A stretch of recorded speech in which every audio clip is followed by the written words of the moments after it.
I'm going to briefly demonstrate how to use an Excel spreadsheet that calculates the adiabatic flame temperature for methane oxidation in air. This is lower temperature oxidation, and we're going to ignore dissociation reactions. And you can download the spreadsheet at the LearnChemE site. So the three variables that we can change in the spreadsheet are the feed temperature of the fuel, in this case methane, though the spreadsheet could certainly be modified for other fuels, the temperature of the oxidizer, and this means the temperature that they're fed into the system, and then the percent excess air. So the reaction that we're looking at is methane reacting with two oxygens makes CO2 and two water molecules. So the major part of this application is to determine the enthalpy changes for the reaction products, and that means using their heat capacities. And we're going to use the heat capacities from the NIST web book. Let me show you what they look like. So here's the form of the heat capacity. It depends significantly on temperature, and A, B, C, D, and E are constants, and they're different for each of the products of the reaction, and also for the nitrogen that doesn't react, and any excess oxygen that doesn't react. We're assuming complete combustion in this simulation, in this spreadsheet. So besides the change of enthalpy with temperature, using heat capacities, we have to calculate the heat of reaction. We use heats of formation at 298 Kelvin. So the heat of reaction is heat of formation of products times their stoichiometric coefficient minus heat of formation of reactants. And of course, for elements, this is 0. Tables exist for heats of formation, and they exist at 298, and that's why we're using 298. So then the overall energy balance, the first law, let me show you that and then describe the terms in the equation. Because it's adiabatic, heat transfer is 0, so the overall delta H for the system is 0. And we calculated the heat of reaction term times the number of moles of fuel. And then N is the number of moles. H is the enthalpy calculated relative to 298. So the idea, enthalpy of oxygen at 500 would be this heat capacity integrated between 298 and 500. And so all the products leaving, one reacted oxygen, nitrogen, and then the products. And then to allow for the fact that the reactants may come in at a higher temperature than 298, we have the terms for nitrogen and oxygen in the air.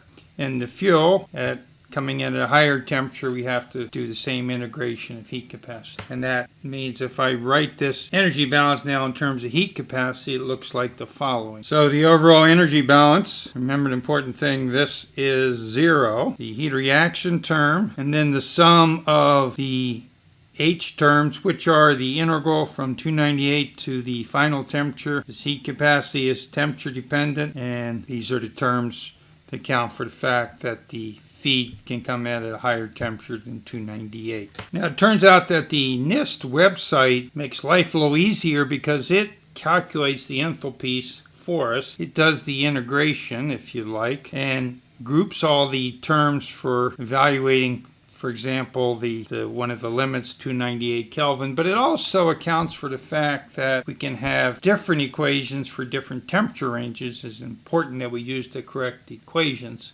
And so the term that we'll actually use in the spreadsheet looks like the following. So the difference between these enthalpies at temperature we're interested in, 298, this is the integrated form of the heat capacity equation up here. And then we have these constants that account for the limits, account for the fact that we may be at a higher temperature and we had to integrate one heat capacity equation to a certain temperature and then a separate heat capacity equation. And so this means we can directly, by just substituting in the temperature, calculate this difference, which corresponds, for example, if this was oxygen, this term is the difference in heat capacity at temperature minus the heat capacity of 298. So let me briefly show you what the spreadsheet looks like. So the spreadsheet is set up with sliders here. Slider allows us, for example, to change the inlet fuel temperature, change the oxidizer inlet temperature, and change the percentage of excess air. You can also type in the value, but the slider certainly makes it easier. And this is the sum of the enthalpy terms, the delta H, which should be 0. And I'll show you where the rest of the terms are. We can use solver to make this close to 0, or we can just move this slider until it gets close to 0, and then we're going to get a good value for the adiabatic flame temperature. So the adiabatic flame temperature, in this case 1480 Kelvin. And we can't really calculate even that accurately, so the slider changes by 5 degrees. That's more than sufficient, and it's really quite quick to find the adiabatic flame temperature just using the slider. The feed conditions, the number of moles entering the system. Here's the stoichiometry of the reaction that I showed earlier. In this case, we're using 100% excess air, so instead of 2 moles, there's 4 moles of oxygen and then more than 15 moles of nitrogen. And so that means there's oxygen leaving the system and, of course, nitrogen leaving the system. This section of the spreadsheet calculates the heat of reaction from the heats of formation, and this section calculates the H values using the equations from that NIST website. And this is the same sum that appears up here, just the more significant figures, and this is what we're trying to get close to 0. Well, here's the part of the spreadsheet that just shows the parameters we use from the NIST website, and note that they're only applicable for a certain temperature range. So if we're calculating CO2 heat capacity, we have to use this equation from 298 to 1200. And if we're above 1200, then we have to use this equation.